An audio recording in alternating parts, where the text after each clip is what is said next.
Sul and hello! Welcome to the speed build of a medieval takeaway shop and home.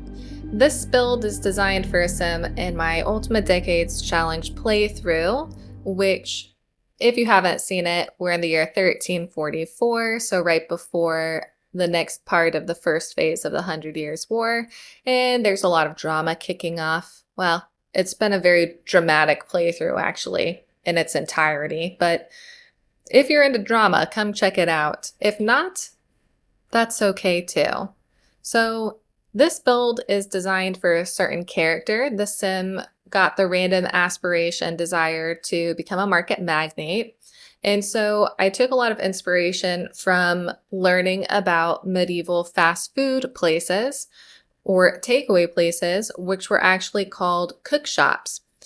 I hadn't known before that they existed, and they existed in a couple of different forms as far as I can tell. And so I'm using that as inspiration for this character's home build. What I'm doing off to the side with these debug rocks here is I'm using the idea that I found from an image on image search of a medieval takeaway shop, which is basically essentially a wheelbarrow with a kiln or an oven attached to the back that the person would drag around with them and show people his baked goods that he would then warm up as he sold them. Mine's not terribly sophisticated, but I think it gets the idea across, and I wanted to include it as kind of a nod to that image, which you can find pretty easily if you look online yourself. It's pretty interesting to look at. Off to the side here, what I'm doing is I'm adding in some outhouses. Even though it's not very likely that people in medieval cities had outhouses because they would have used chamber pots or a local water source instead, since it's The Sims, I feel like it's just in our best interest to make sure that we've got some outhouses around, you know? We don't want any accidents. Then behind the selling table, what I'm doing is I'm putting in some counters and what's going to end up becoming the entire kitchen. At first, I thought I wanted it to all be one space together, but it's going to annoy me pretty quickly that it's got outdoor lighting, even though it's the kitchen. And so eventually that's going to get broken up. Oh, yeah, it's already annoyed me. So I'm trying to figure out a solution. It'll eventually get broken up into two different spaces so that just the selling table has the outdoor lighting and the inside the kitchen part doesn't have outdoor lighting. Since these fences that I'm putting in front of it are debug, I'm almost 100% sure that customers can still interact with the selling table and it won't cause any problems, but I haven't play tested it yet. Obviously from there, I'm going on and sort of building the rest of the shape of the building, and I'm going to end up using these windows from Jungle Adventures because a fun fact about cook shops, as they were called, the takeaway stores, is that they would often use shutters to close the windows at nighttime when they were closed, or in the daytime if they were taking the day off. But during the times that they were open, what they would do is they would open the shutters, and a lot of the time they would actually lay them down so that they could put their products on there for people to peruse. I thought that was kind of an interesting fact and wanted to make a nod to it in terms of the building. As far as interesting facts historically go, takeout was originally invented because Londoners were too poor to cook at home. For a lot of the time, it wasn't easy, convenient, or even possible for most people to cook at home because the fuel and the equipment were really, really expensive. And a lot of people didn't even have a hearth, so they couldn't cook at home even if they could afford the fuel and the equipment. Cook shops were open 24 hours a day to sort of provide for that need. And you would just go and you would grab your food, pay for it, and take it home to eat with you. The structure of a cook shop is that they would have the counters facing the street. And much like we do today, you'd just walk up, you would buy something, and they would either cook it on the spot or give you something pre-made. So not that dissimilar to what we know now. Some of these cook shops served sweets or pancakes, but most popular were meat pies. However, for a fun, disgusting fact, if you're into those, often the meat pies were filled with diseased or spoiled meat, or they were undercooked, leading to a lot of disease and illness. From this emerged a saying that God sends meat, but the devil sends the cooks. A fun, colorful saying for the Middle Ages. I don't know about you, but for me, whenever I'm building in this time period in historical challenges, I guess I should say anyway, sometimes it starts to feel like the houses look too similar, and they're not very inspiring anymore. And so for this one, I wanted to do something different with the roof, where it's kind of like the idea of dormers without actually being dormers. So there isn't a third story on this building, but I kind of just like the look of it with a bit more visual appeal and difference. Next, I'm moving on to the inside, and I'm going to start with the bedroom for the sim who owns this property, Arthur. And at first, I'm really trying to use this for a rent dresser, but it's so tall and it's going to block the view no matter where it goes. So I end up trading it out just for the stuff that came from the Granite Falls pack. What is that pack called? Outdoor Retreat. There we go. But this is a thing of great beauty. These tapestries are from a CC creator called Luna Moth, and there are, I think, 100 different swatches in this. And oh my goodness, tapestries were really expensive at this point in time.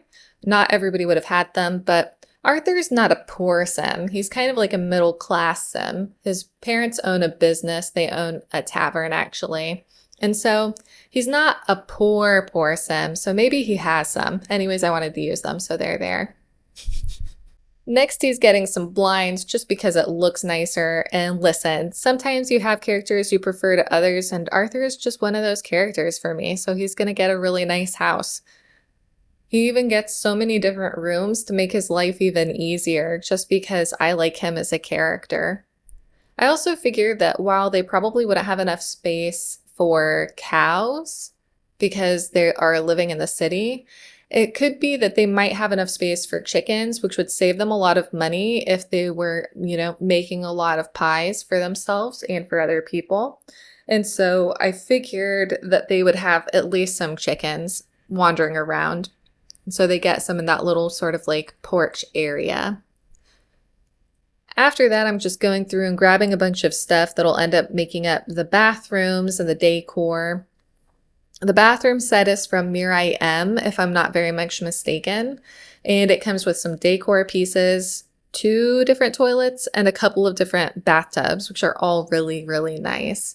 And a lot of the other decor comes from Lily's Palace. It's a set called Folklore Set, and it's super, super cute. Oh my gosh, I'm putting these little pictures out just as if, while people are getting their takeaway, maybe they sit there and eat it. And so they bring around like pictures of water.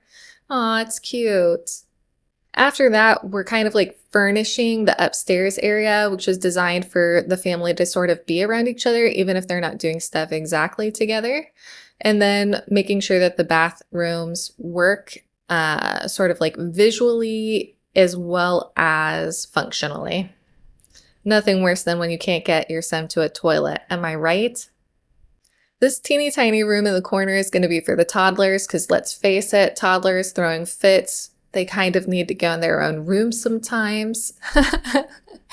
And then I love infants. I really do. I think they're a great addition to the game. I think they're so cute. I love working with them on their little when they get their goals and they unlock their different things that they can do, like learning to creep or crawl or whatever. But there's nothing worse than when a toddler cries and it wakes up an infant, or a baby cries and it wakes up a toddler, or an infant cries and it wakes up everyone and everyone's crying. So all of the different life stages for children basically are separated in their own spaces just to make it more playable. The last room in the upstairs area is the big kids room. So this is for when they're children and above. They've got some nice horse ranch beds as well as some nice peasant straw beds, kind of a mix of the two. They get a couple of toys, including a rocking horse that looks out the window at the little square in front of them. And I think that they end up getting a puppet theater.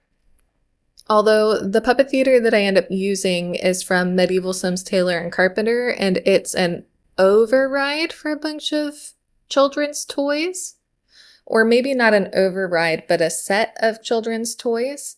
Medieval Sims Tailor and Carpenter has a lot of really great CC for clothing as well as for building items. So it's hard to remember because I use so much of it. The last room is this downstairs room, and basically, originally I thought it was going to be sort of like a hangout together room before I remembered that they just had one of those sort of designed upstairs. And so the primary function of this room is obviously going to be a dining room, like a personal dining room, so that they don't have to eat around their customers. But I also decided it could be a nice sitting room or receiving room in case they have people come over to visit that they don't want to take upstairs to their bedrooms, that kind of thing. I believe this sim has got 6 baby tries in total. It's a feature of Ultimate Decades where Sims roll for their chances of having babies. And so I decided that since they live in a city, maybe they have like a little garden in the back area for their selling, but also for their children to safely play with marbles and hopscotch inside. And then other than that, downstairs, they've just kind of got that sitting area and some books, I think. I don't think it gets too much more exciting than that on the inside. Just a functional space, an enjoyable space to play in, but nothing too crazy. Oh yeah, and another tapestry. I think that brings it to 4. I just got this tapestry downloaded, so I'm pretty thrilled by it. It's beautiful. You should definitely get it if you need tapestries too.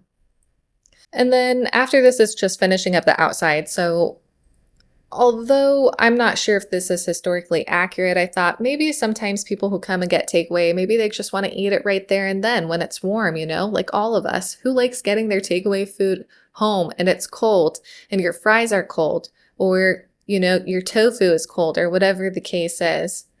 So they've got a really nice big table where everybody can sit and eat if they choose to eat their food there. And other than that, it's just some landscaping with some flowers. Another little sitting area for that sort of like movable takeaway station that's off to the other side. And then adding in some trees, some decor, making it look a little bit more like it's not just a flat piece of land that has a bunch of space on the side of it, And all in all, that's about Arthur Brewer's medieval takeaway shop and home. So here it is from the outside. It's in this really nice area of Wendenburg, but the only thing about having a house in this area is that the camera jumps because of that wall up there. But right here, what we've got is the takeaway shop part. So it's where the customers can come up to the selling table. They can purchase the things. And it's a nice match of sort of like the past and the way that The Sims 4 works. I think it's a really cute area. You even got some signs around so that people can see, oh, you can buy bread or meat or whatever. Over here we have outhouses, which they're nothing special, just a little toilet and a light, all 3 of them. And then there's even a barrel to wash your hands in, Is that rainwater clean? Well, we don't know. They live in a nice city part of town, right next to a pretty nice church and a couple of families who are more middle class or upper class. But this is the main entrance to their home. It's quite pretty. They've got a lot of flowers growing, even though they're in the city. You're greeted with a nice chicken patch, as well as some firewood that they've stored up for the winter, because you've always got to be prepared. And then come straight into the dining room and sitting room. But look at that tapestry. Tell me you're not as obsessed as I am. Through this door right off to the side, you get to the back part of the cook shop. So this is where the kitchen is. Obviously, this is where Arthur will cook everything that he sells, as well as access the selling table. Some of the decor items are from ZXTA. They've got a lot of really cool decor sets that you could check out as well if you're looking for them. Other than that, it's not really anything special. But it does connect really nicely to that selling area. Then once you go inside and you head upstairs, you get to kind of like the family area. There's a little drawing table that has a really nice view out the window where your kids can sort of draw their pictures if they want to. There's a building table there and a candle making station just so that you can always have candles. This is the master bedroom. It's got a bit more decoration that I think is common for this time. It's got a rug and a tapestry, so you know that they're wealthy, you know what I mean? They're not hurting for money. And then this is the big kids' room. It's functional, but also a few things for them to do in there. And like I said before, the rocking horse looking right outside. Some activities that they can do together or individually. And then the infant nursery. It's pretty small, pretty crowded, but it has everything that you need for an infant. And it also functions to keep them from waking everyone else up. In the corner over here, there's the two bathrooms, one with a bathtub, the other with a shower.